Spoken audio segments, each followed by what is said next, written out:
జంధ్యమేసినంత మాత్రాన బ్రాహ్మణత్వం సిద్ధిస్తుందా? టోపీ ధరించినంత మాత్రాన ఇస్లాం సారం వంట పట్టినట్టేనా? ఎదపై శీలువ వ్రేలాడదీసుకున్నంత మాత్రాన క్రీస్తు మార్గంలో నడుస్తున్నట్టేనా? జంధ్యమేసుకోమని, టోపీలు శీలువలు ధరించమని నేను చెప్పానా?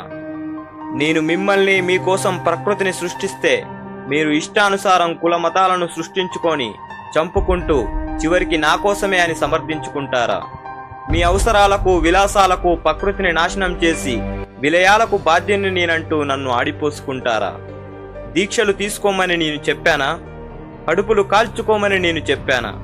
మోకాళ్ళ మీద నడిచిరమ్మని నేను చెప్పానా?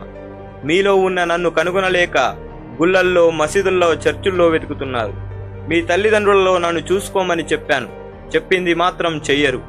ఆకలన్నవానికి పిడికడు ముద్ద పెట్టలేరు, కానీ హుండీలో కోట్ల రూపాయలు గుమ్మరిస్తారు. మీరిచ్చే కాగితపు నోట్లు నాకు అవసరమా? మీరు సృష్టించుకున్న కాగితాలకిస్తున్నంత విలువ మానవ సంబంధాలకు ఇవ్వడం మర్చిపోయారు.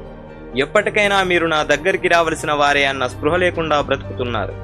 చనిపోయిన తర్వాత మిమ్మల్ని చుట్టే వస్త్రానికి జేబులుండవు. సంపాదించిన సొమ్మును దాచుకోవడానికి నీ సమాధిలో బీరువాలు ఉండవు. చనిపోయిన తర్వాత మీ ప్రలోభాలకు లొంగి లంచం తీసుకొని మిమ్మల్ని స్వర్గానికి తీసుకొచ్చే వారెవరూ ఉండరని గుర్తుంచుకోండి.